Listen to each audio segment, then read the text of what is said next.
shine your light on. Welcome to Las Vegas Tonight with your award-winning host, Dale Davidson. Dale interviews fascinating guests from top-ranked celebrities to people just like you who have an important story to tell.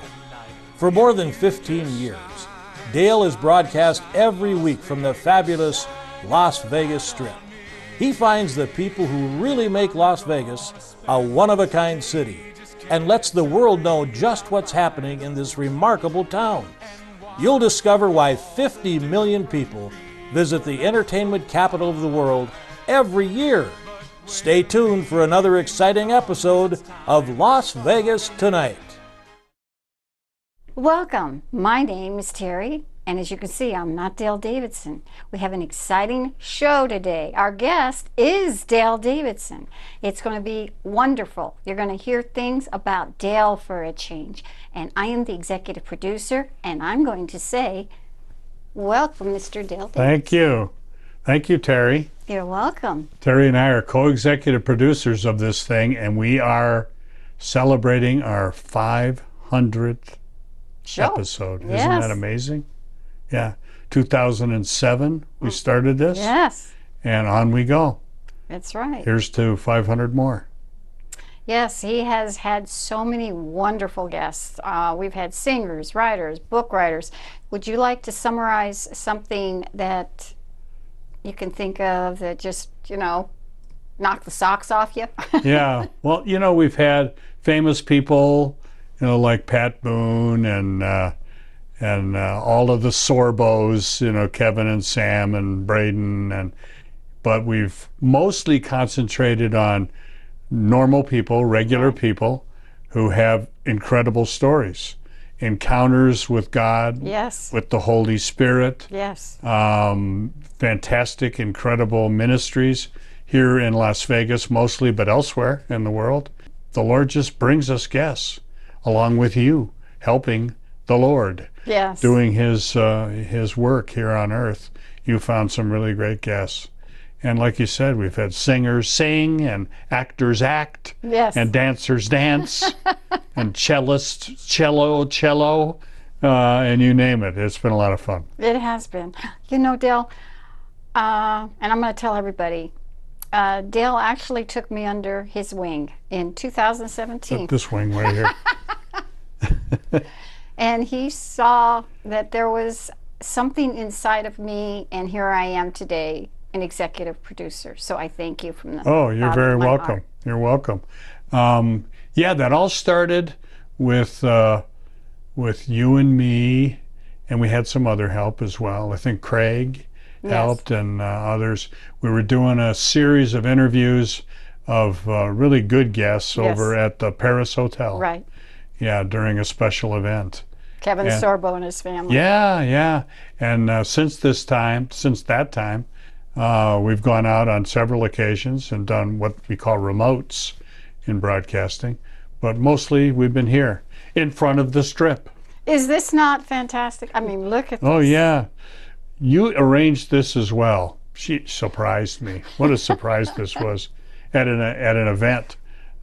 She showed up with the publisher of My Vegas magazine, Mark Schaefer. Mark Schaefer, yes. And there was my picture on the front cover, and it says Dale Davidson, Las Vegas TV personality. And inside, on page 133, if you're keeping score at home, is my life story, or some part of it. Yes, and this is what it looks like. And it's all over the city. I've seen them stacked up around restaurants and, in front of dumpsters everywhere. It's every place. I was going to say you deserve it, but you said dumpsters. Wait a minute. I don't want to get. I don't know. I can't leave it alone. You know how that is. I'm basically modest. I know that's hard to believe, but it's true. Well, let's go back. How about? Okay. Let's talk about where you were born, a little bit of your life, so they know, well, who is Dale? Let's find out about you. Okay, I was born in Cleveland, Ohio, affectionately known as Cleveburg. I'm a Cleveland Browns fan, which is a very painful thing. And I lived there until I was 38 years old.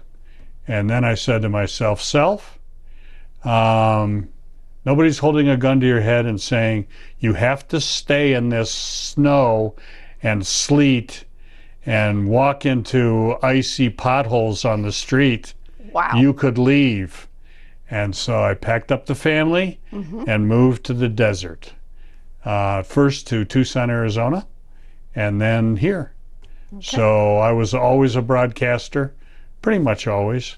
When I was a kid, I used to look out my bedroom window and I could see what we now call a stick, an antenna for a radio station, blinking at night. Oh, yes. Yeah, you know how they do that? Yes, I remember And that. I said to myself, I'd love to be on the radio. I could be a disc jockey. Wouldn't that be exciting? And that's how I started, as a disc jockey. That's wonderful. Yeah, yeah. So I liked living in Tucson, but I was working for Southwest Gas, a really great company, and it was a terrific job. And I was going to stay a couple of years and then go back into broadcasting, but I stayed for 10 years. Wow. Yeah, that's how nice they were So to me. you graduated, I would say. Yeah, yeah. What was your title when you left? Director of Sales Training. Yeah. Here in Nevada? Yeah. Wow. Yeah. So you did a lot of training and teaching. Yeah, the guys. I enjoyed that. Yeah, Wow. I was on my feet. And Teacher. answering questions, being a teacher. Amazing. So later on, I taught in college, and that helped, you know. Okay. That taught me some things about teaching. And I came up as a single man because I got divorced. It happens even to TV personalities on Christian television networks. And I met my wife at Southwest Gas. Oh, wow. Yeah, she was in the next cubicle over. Oh, no way. Yeah, we were You in mean the like sales right, department. This, like a little wall? Yeah, You guys throw paper? Yeah. And she Both was each single. other? She was a widow, actually. Oh. And I was in the next cubicle. And she would throw stuff over the wall at me and hit me in the head. Yeah. Without even, she got to the point where she didn't have to look. She could just throw stuff and it would hit me in the back of the head. It was great. And she came in and talked to me and would tell me about all these horrible dates she had. This guy was awful, and you know, I'd give her advice and stuff like that. We were just friends. So that went on for 5 years, being pals. Wow. And then I got promoted up here to Las Vegas for Southwest Gas, and this is what a great company they were. They had, it was my 5th anniversary, and everybody was having a 5-year type anniversary, 5, 10, 15 years, whatever. They throw a party for him at Caesars. Oh, wow. And put him up in the tower, right? And buy him dinner and stand you on the stage and extol your virtues and tell jokes about you and things. It was great. It's like a roast they had. Like a roast, kind of. Yeah, it was great fun. It was fun. Okay. And they really went after me because they knew they could. Oh, can I roast you today? And Lori, and I didn't have a date because I was single and I didn't know anybody. So I called her up and I said, would you come up here? And the rest is history. Okay. She never left. I tied her down and that was the end of it. No, I did not do that.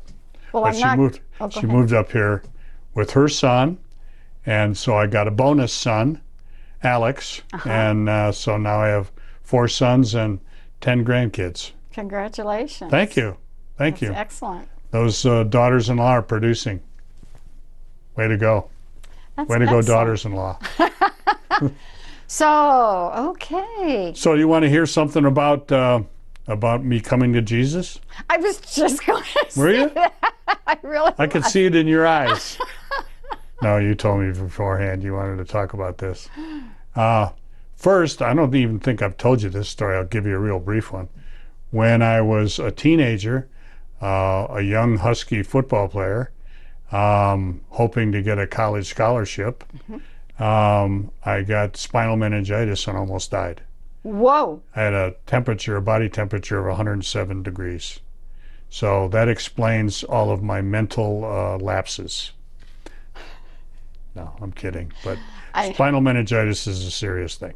Yes. So anyway, I was in the hospital for several weeks, lost 50 pounds. Whoa. And when I was close to the end of, not the end of my life, but the end of my stay at the hospital, I was in a room by myself because meningitis is catching, so they don't want any other kids in there, you know, or any other adults. Late one night, when I was lying and looking out in the hallway, the door was open. A figure appeared, and he looked like a long, tall Waylon Jennings. Oh, you know, had long hair and it looked like a duster on, kind of wow. dressed up, and which I thought was weird because it was August and like 100 degrees. This figure, this person, this whoever it was, said to me, Dale, don't worry, we're taking good care of you. You're going to be okay. So I figured I was a doctor or something.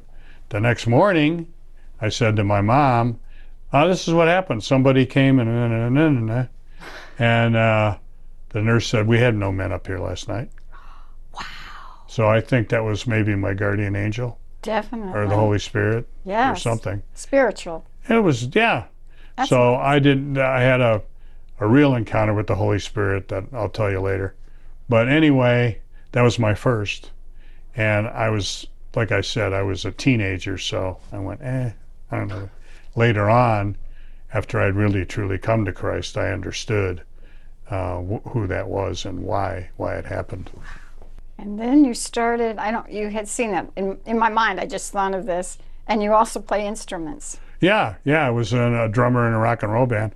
I started as a pianist. My mom was a piano teacher, and we could all read music before we could read books. And she took good care of us and taught us how to play, you know. And then we had to pick an instrument in, I think it was 3rd grade or 5th grade, or maybe 5th grade. And I picked the trombone because I thought that was a cool sounding instrument. But I played classical trombone. Wow. And my teacher was the first chair in the Cleveland Orchestra. Wow. And I did that until I was 16 or 17. And then I took up drums. And my mom said, that is not an instrument. It's noise. That's what she said. So anyway, I played in rock and roll bands. We had one hit, a local hit, and then we were called the Disciples. Isn't that interesting? I was waiting for something here because... Yeah, and we didn't know from Disciples at that point, but... God did.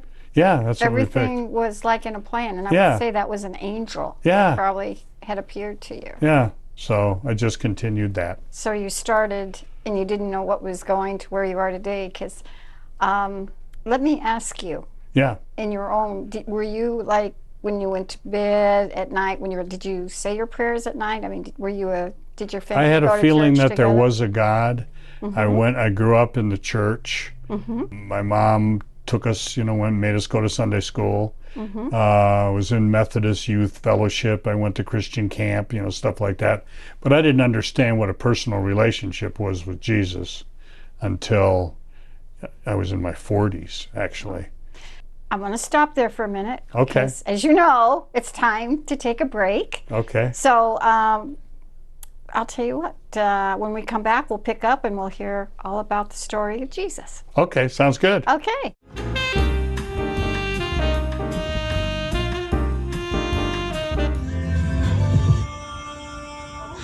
Praise the Lord. It's like Praise God is the coming Lord. through my speakers every time I need.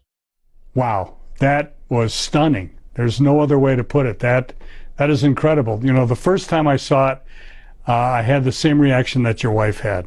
I was looking at it as a TV guy who spent years in video saying, there's got to be a reflection from the inside somehow, or it's a cloud, or it's some kind of a light source that we don't understand. And William, our director, videographer, did the same thing. And we sat and watched it frame by frame on his computer and said, no, this is external.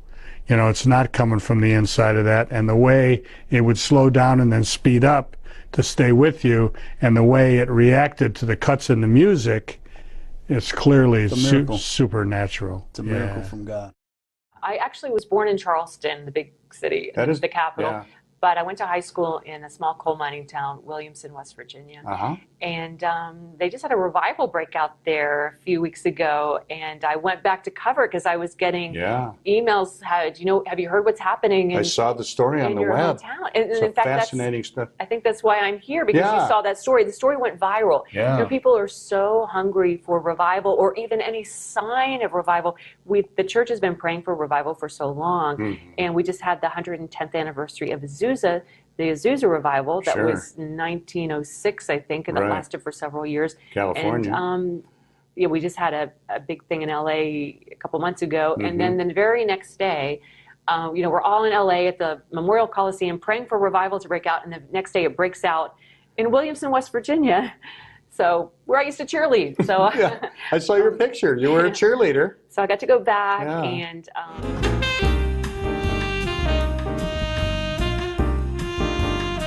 Welcome back, and we're here with Mr. Dale Davidson. Yay. We're learning about Yay. Dale today, and we were talking about Jesus and the moment he had. And Dale, I'm going to let you carry it from there. Oh, please. okay. When I got out of radio for the last time, because I had several stops along the way, I was in need of funds, the way you do. I had one son in college at that point, one who was graduating from college and going to Northwestern University, and one who was in private school. And I thought, it might be a good idea to pay the mortgage. So I just didn't know what to do. I'd used up every radio station in Tucson, so there, and so I didn't know what I was going to do down there. And I really prayed to the Lord. I really did. I remember lying down in one of the rooms, and I just looked at the ceiling, lying on the carpet, and said, if you are real, Lord, show yourself. Oh my goodness. I need help. Wow. Right? Yeah. And instantly, I felt a jolt of electricity through my body. It really felt like 220 volts. Boom, like that. Wow. Didn't hurt, but it was sizzling. You had the Holy Spirit. I was warm. On fire. Yeah, my whole body was warm. Yes. And I said to myself, not out loud, but as it turns out, he can hear your thoughts. Most definitely. And I said, well, this is just psychologically induced. I'm a skeptic. I was journalistically trained. Prove this to me, right? This is what I'm thinking. And instantly my head started to hit the carpet. My body started to shake, my arms shake, my legs shake, and pretty violently. Whoa. And after a minute or two of that, it stopped. And I said, well, probably still, I'm really upset, and it could be psychological, and, I've induced this myself. If he can do it once, he can probably do it again. And instantly the same thing happened, only more violently. Oh my gosh. Yeah. He was like, this guy is going to be a tough character. So 5 times later, 5 times? 45 minutes, I said, gotcha. I got it. You're real. And from that point forward, and I had a wonderful feeling inside. Wow. And from that point forward, I knew that what I was supposed to do, and what I felt he said to me, and there was no audible voice. I've had people on the show have talked about audible voices. I've never had that. But I felt in my heart that he said, take what you have learned and serve me. Wow. So that's when I did that, and I really started speaking. I went to Bible college. I went to a seminary. I started reading the Bible every day. I got advanced degrees in theology. I did all that because I wanted to serve him and do it right, And since I'd spent, a wasted childhood and young adulthood in broadcasting, that's what I kept doing. So I figured, well, somehow or other, I'm going to serve him through what I know in broadcasting and speaking, public speaking. So that's what I did. Okay. Wow. So that's real, and that's what You're happened. definitely amazing. Yeah. And I've never forgotten that moment. Okay, I'm speechless. Yeah. Because I wanted to say a little bit more about you, because then you also Ronald Reagan, the speech in Washington, and yeah, wow. I worked, and I hadn't even come to Christ yet. This was earlier on in my life, but Bob Anderson, who is a very well-known producer director. He directed the live coverage, the 5-camera underwater coverage of the discovery of the Titanic. He most of what you see on Shark Week on Discovery he shot. He's really famous for underwater work. Wow. But he was the director, the television director for a broadcast pastor by the name of Rex Humbard in Ohio. And he hired me because he liked my writing. I had an ad agency at that time with a partner, and we were doing work for them. And so I really had to study quick and learn something about the Bible. I hadn't had that experience yet, but I'm writing words for a preacher who I don't think really knew that I was not a saved guy. And in fact, I was the only one in the building, and there were probably 200 people in the television studio who worked there, because he was on all over the world. And I was the only one who was allowed to smoke in the building, because I said, I can't come into work unless you let me smoke. So you were a smoker. I was a smoker then, yeah. So they got me one of those little ashtrays where the air comes in, you know. Mm-hmm. Oh, it doesn't really work. But that was the idea. So anyway, yeah, I learned a little bit about Christian broadcasting at that point, and they did an awful lot of stuff for Billy Graham and others. So I enjoyed it, and I thought about Jesus, but it wasn't until that same fella cast me in a network television commercial, and we rode on an airplane from Cleveland to Phoenix. And I'd never been to Phoenix or Arizona or any place out there in my life. And as we were having a meal, because back in those days they actually gave you food, and I looked at him as he was eating, and I said, so tell me about this Jesus guy. And then he put down and he said, I should be better at witnessing to people than I am, but here's my understanding. He said, when I was a boy, I was poor, and I grew up in I think it was the Adirondack Mountains. Adirondacks. I think, yeah. Mm-hmm. Anyway, and he said we lived in a shack, had 5 kids, and to go to the bathroom, you had to walk out to the outhouse. Oh my goodness. Yeah. And he said I was afraid. I was a little kid and I was afraid. And I would go at night, sometimes I would crawl because I was sure the boogeyman was going to get me. And he said, but when my dad was home, because he was a traveling welder, I think, he would take me by the hand and walk me, and I always felt really good that Daddy was walking me there. I was going to be safe.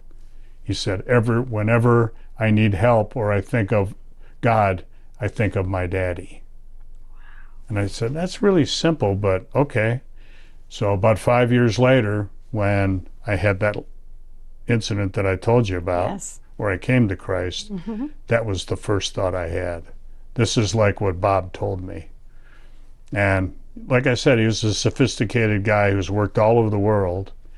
And I called him, I happened to be at somebody else's ad agency in Phoenix, and I called him and I said, you remember me? And he said, of course, Dale, I remember you. And I said, you led me to Christ. And it was quiet, and I heard a noise, and I said, you're crying, Bob. There's no crying on the phone talking to me. And it was. He was moved, you know, that he had. And so he's been on the show. He is one of those who's been on the show, and he says he remembers that very well too, and really says nice things about what my ministry has done around the world. So that means a lot to me. He's a great guy. Amazing. You know, we have done so many shows together, mm-hmm, and all the guests we've had. And the reason I'm saying that, and then talking about, we've had Charlene back to Marion on. Oh, Remember yeah. that? Yeah, And then, she's on all over the world. yes, and we had her on. And then we had the healer, but they were both, remember? Apostle Al. Apostle Al, Yeah. thank you. Apostle Al Fornes, yeah. Yes. Yeah, he That was heals 2 people, yeah. 2 weekends in a row. Yeah. Do you think that was interesting? And when he was talking about healing, the both of them, do you want to share your own? Did you have your spiritual healing? Do you have something that you would like to share? Yeah, I had a physical healing, which you know about and you helped participate in. I'm going to tell people she's a healer too and doesn't want anyone to know. But anyway, I had a heart condition and it required surgery, which I put off forever, and fortunately didn't die in the meantime. And so I was going into a local hospital here, and I told you about it, and you laid your hand on me and prayed over me. It was the day before, I think. Yes. Day or two before I was going in. And it took much longer than I thought it was supposed to because the doctor fell off his bicycle and broke his collarbone. I wasn't exactly sure I wanted this guy after that. But anyway, he knitted, and I didn't die in the meantime. So that was a good thing. And then he said, okay, I'm ready. I'm going to do the surgery. So I'm literally on the table, right? Yes, you are. Yeah. And they bring in the machines and they're going to take a look at it. And he's got to snake things in my body and he's got to cut and he's got to do things. And they haven't put me under yet. So I did hear this conversation. And he said, he's talking to one of the technicians and he said, well, it doesn't look anything like the heart that I've seen. And the guy said, well, I'm telling you. So he said, you know, crank up the juice. I don't know what he was talking about. And trying to get it to beat harder, I think. And they kept cranking it up and making it beat harder.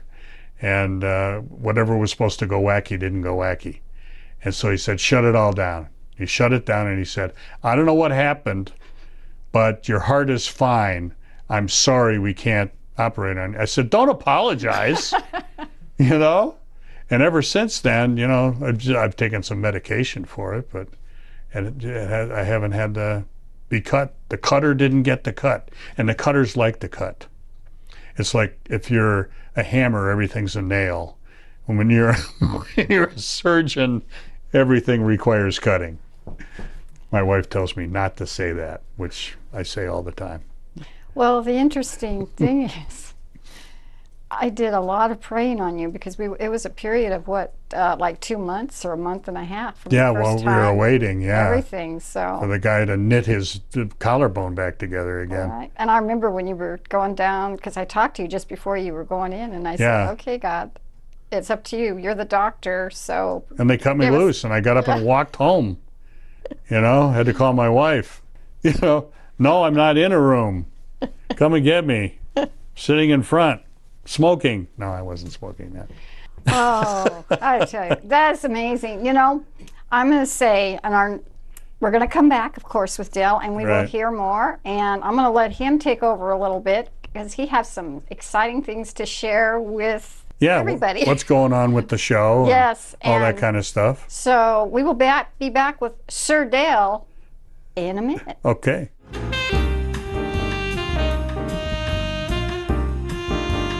We gotta unite. The Bible says 1 can do 1,000, but 2 can do 10,000. You do not fear. Greater is he that is in us than the one that is in them. Jesus saved us for such a time as this. He raised us from the dead so he would have his witnesses. We are to be his witnesses. Apostles were tortured and murdered. Prophets were tortured and murdered. Jesus says, pick up your cross daily and follow me. Jesus paid with his own life. It cost the Father his Son. So who are we listening? Who are we following? Are we following the man? Or are we following the God? I want to encourage you, follow God. Do not bow before man. Bow only and worship only the living God, the creator of heavens and the earth. We don't teach kids, it seems to me, some of the basics. I'm in the school business now. We started charter schools. Yeah. What a great legacy you've got going on. What made you decide to open schools? A guy over a cup of coffee said, Kevin, have you ever thought about having a school? Would you ever like to have a school? I said, sure, I'd love to have a school, but how could I have a school? He said, you could have a charter school. I said, talk to me, Joe. Yeah. And about 22 months later, we had a $20 million facility built with 425 students, and now we're 1,025 students a year later. This is in Tucson. But here's the key. Yeah. We put, if Dale Davidson is a fourth grade teacher in Lehman Academy of Excellence, in the fourth grade, in his classroom, Dale Davidson has full authority. What we do in education today is unheard of. We throw the teacher in the classroom and say, oh, one more thing before you start teaching, let me have your hands. And we what? You can't say this, you can't say that, yeah. You can't touch them.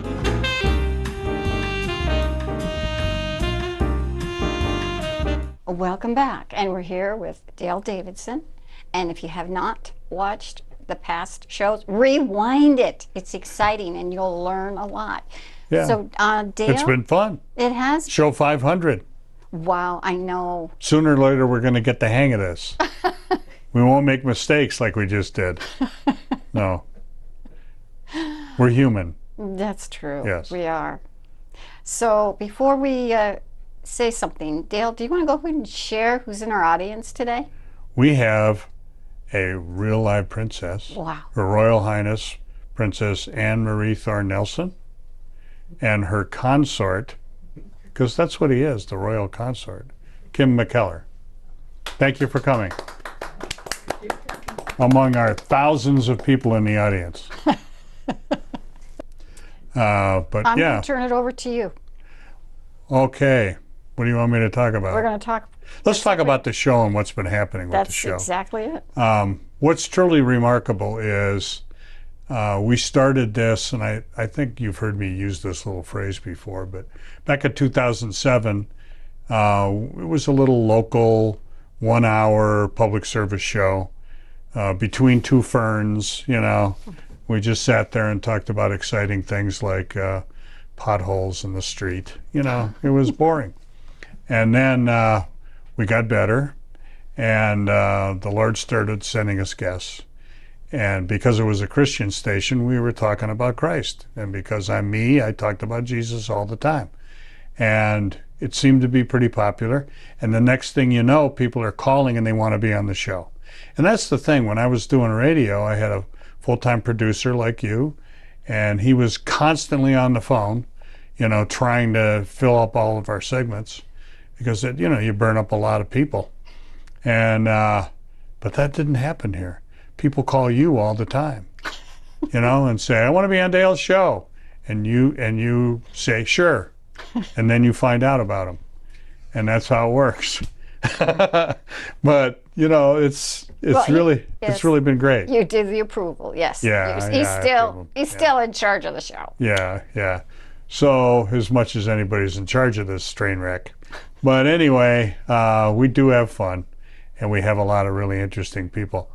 And Rick Fenner and I, who's also a producer on the show, and a good one, suggested that I talk about, have I ever been choked up, you know, where it was hard to continue. From a guest. Okay. Yeah. That's good. And one that comes to mind, because we talk about normal people, you know, regular, everyday people who come on.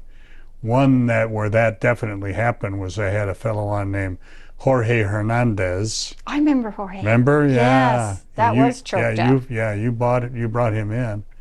He was in a terrible car accident, and got terribly burned, right, and survived, which was remarkable. Came to Christ in that process. Yes. But he lost both legs. His hands are all burned, and you know, he's got just terrible scars everywhere. And then he sat there and said, I really am glad this happened to me. Wow. I said, why would you be glad that happened to you? Because otherwise I wouldn't be a Christ follower. Because he spent a year in the hospital bed. And they called him over at UMC, they called him their miracle boy. Because he did survive. And now he's a pastor here at a church. Very active, yes. Yeah, in Las Vegas, and also with the Fellowship of Christian Athletes, because he was a basketball player before the accident. And it was hard to continue, because you could tell he meant it, you know, that he is glad the way his life turned out. And it just illustrated for me in a very real way what Christ can do in your life. Right. And it was really astounding. That's interesting you should say that, because the Lord worked with me in a strange way, because I was doing my own show, and that was a Terry Arnold show. Right, I remember. And I had Jorge on there, so the ones that I had on my show. Yeah, you brought him here. And then I put my show on hold, and I've been with you ever since. That's right. She said, I'm going to go back to my show in a month or two. That's been 7 years ago, I think. And she might do it yet. You never know. But I don't let her leave. But yeah. So anyway, talking about the arc of the show and, you know, what's happened lately is really astonishing. You know, it's, you know, you spend, if you're doing the Lord's work, you're going to be tested. That is very true. And he wants to see whether or not you're obedient, I believe. And you're going to make mistakes, and then you're going to get better, and things are going to happen. And my recommendation to everybody who wants to do ministry is be patient, because you will be rewarded, and you will come out where you want to come out eventually. And that's what's happened here. As I say, we started very simply, and now we're on The Walk TV, right, which is a Christian network coast to coast. About 200 stations in all the major markets. Saturday nights, 11 p.m. Eastern, 8 p.m. here in the Pacific Coast. And that's been going on for 13 years, which is remarkable. We're on Roku. We're on various apps, thanks to my friend Carl Magno.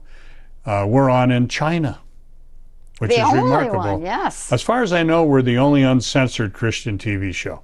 There may be others. Viewership in China has been in the millions. That's all we know. But I think they watch because they really have no social media. So I figure that's why they're watching. There's nothing else. Anyway, there are about 100 million Christians in China, they think. And so for those heroic people in the Chinese inland mission in the 19th century and others who have gone to China, thanks for setting out and doing that and spreading the seeds, because when the Cultural Revolution was over, they sprouted up everywhere. And like I said, probably about 100 million Christians. Isn't that astonishing? It is. Yeah. And here's one that I haven't told you yet, because it just happened. Wow, sure. For those of you who know about TV, anything about the business, there's a thing called syndication, where companies will syndicate your program to stations individually and corporately on networks all over the country. And everybody wishes that the show goes long enough, usually it's at least 5 years, to have enough episodes that you can strip it in Monday through Friday at a certain time. That's called syndication. We've been picked up by Canyon Television, and they're going to syndicate us all over the world. Okay. I just heard a couple of days ago, I haven't had a chance to even tell you yet that happened. And it's Canyon Star TV, it's called. And they're syndicating us, and William and Nathan and me are all uploading shows to them. And I said, how many episodes do you want? We have 500. She said, send all of them. I said, 500 hours? Send them all. So I don't know how many. I'm sorry. Isn't that amazing? Yeah, I was going to tell you when we were having dinner the other night, and I kept getting interrupted by Sonny, who didn't let us talk. Did I say that on television? I did. Here's our friend. Our friend was fascinating and telling us great stories. Do you want to share how we had 2 male singers and how... Sonny was one of them, yeah. Yes, and then we had Joe Chavira, how you have touched the show and it's launched. Yeah. Do you want to share a little bit? Joe Chavira was a well-known songwriter and singer, wrote over 800 songs, and did a lot of collaborations with major artists, and did some of his own songs, and was pretty well-known in California. And he moved to Las Vegas, and you put him on the show. I think we might have been the first interview. Was he the first interview? Yes, he was, yeah. Once again. And I didn't know anything about Joe, so whenever I couldn't think of a question, I said, play us another song. And so he was playing his guitar, and actually that's what happened. And he did a great job and really sang like 5 songs in the hour I interviewed him. And the next thing you know, he really took off like a rocket, and ended up with a star on the Walk of Fame in Las Vegas. Right on the front of the Paris. Yeah, and so he's passed away, I'm sorry to say. Yes. But he was a really wonderful guy. We had a celebration for him. Yeah, we did. Then you had a celebration too. Yeah, that's right. That's how this came about. Yeah, that's right. And we honored him. You didn't even know what to say. No, I didn't. She showed up with this at Sonny's memorial. So go figure. Well, and then Sonny, I said Sonny's memorial, at Joe Chavira's memorial. Sonny's still alive. Yes, very much so. I'm sorry. Santino Verga. I'm sorry, Sonny. So Sonny Santino Verga is also, and imagine that, an Italian singer. There's hardly any. There's like 1 million. But anyway, he's a good one, and he's an opera singer and really terrific.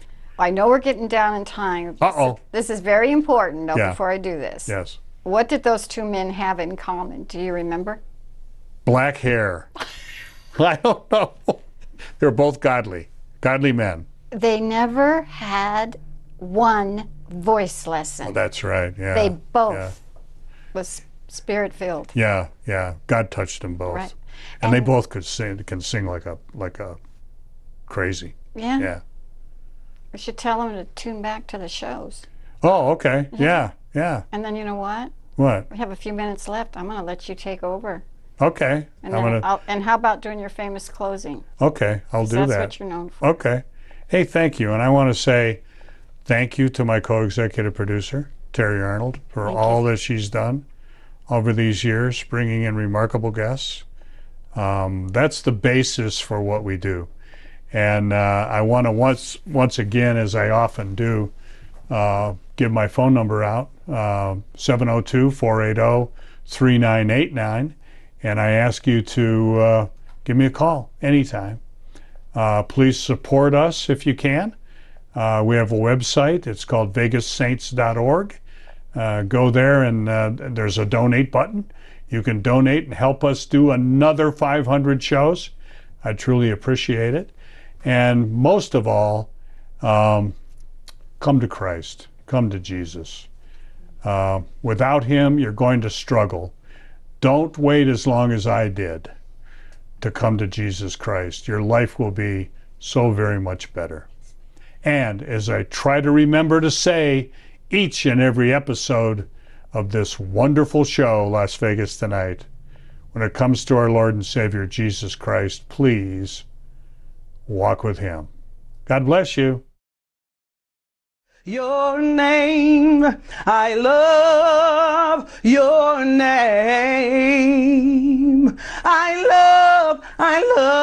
love your name. You've been better to me than I've been to myself. You've been better to me than I've been to myself. You've been greater to me than I've been to myself. I love you, Lord. Oh, I love you, Lord. I love you, Lord.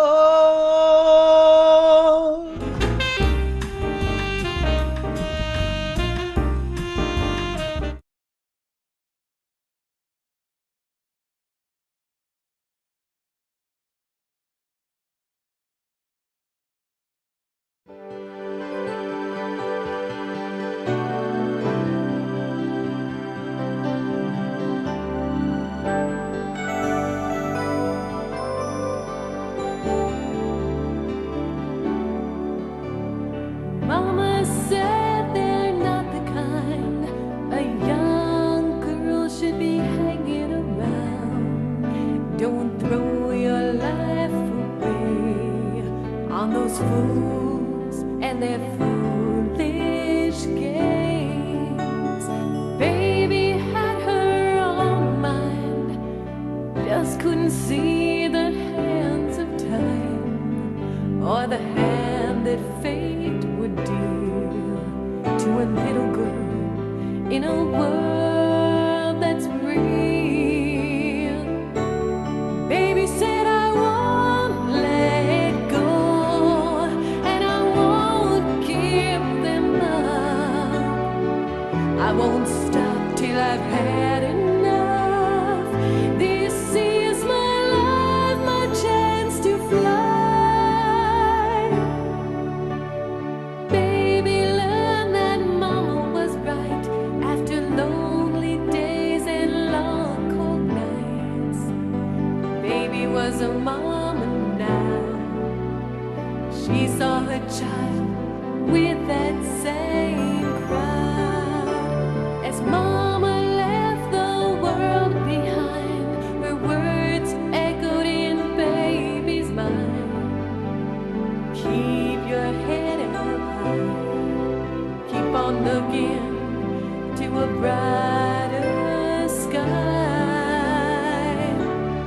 Mama said, don't let go, and don't give up. Don't stop till you've done it right. This is your life, your chance to fly.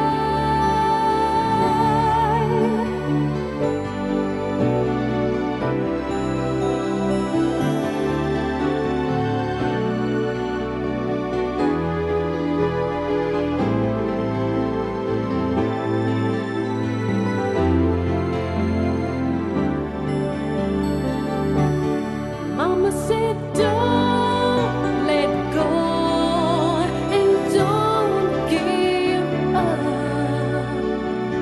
Don't stop till you've done it right. This is your life, your chance to fly. Don't let go, and don't give up. Don't stop till you've done it right. This is your life, your chance to fly.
Across the ages, humanity is often gathered in prayer, especially in times of crisis and need. It's a natural response, but who are we speaking to? Is prayer merely a platitude or emotional cliche? Yahoo! Or is there a God on the other end of the line? And if so, can we speak to him? And what is he saying? What exactly is prayer? Theologian John Piper describes prayer as intentionally conveying a message to God. He also outlines 3 main approaches to prayer, which each depend on how you view God. If your perspective is that God is in everything and everything is God, including you, me, the sunrise, the humpback whale, the smoke lightly wafting from a sun. Well, you get the picture. Prayer from this perspective is all about connecting with the divinity within us and around us. The only problem is that if we are part of God, prayer can feel like a one-sided conversation. If you feel like God exists, but he's distant and unapproachable, then prayer can become about developing special techniques or higher levels of devotion and holiness in order for our words to reach God's ears. Hello. Or we just give up trying. However, when you read the Christian Bible, God shows himself not to be distant or silent, but to be personable, accessible, and a creator who speaks. In the creation story, we see him literally speak each created thing into existence, as if to open an external conversation with his creation. Howdy. And throughout the Bible, he consistently speaks to humanity. So if God speaks, how do we speak to him? A big part of God's conversation with humanity was the person of Jesus, who God sent to earth as the human manifestation of himself. Thank you very much. So that he could talk to us directly. The Bible literally refers to Jesus as the Word, God's Word. And he gave a direct answer when his friends asked him about how to speak to God. Jesus says prayer is simply and honestly talking to God. If something is on your mind, if there's a situation where you don't know what to do, you can talk to God about it. You don't have to pray in a church, and you don't have to sound religious. God loves you and wants you to be real with him. You can pray out loud. You can pray silently. He listens wherever and whenever. So how do we hear God? God's voice is described in the Bible as a still, small voice. Many people hear back from God by quieting the noise around them and pausing to listen. Or by reading the Bible, which God also calls his Word. The more you talk with someone, the more you get to know who they are. The God who speaks has started the conversation. If you haven't spoken in a while, why don't you try to pick it up again? It could change your life.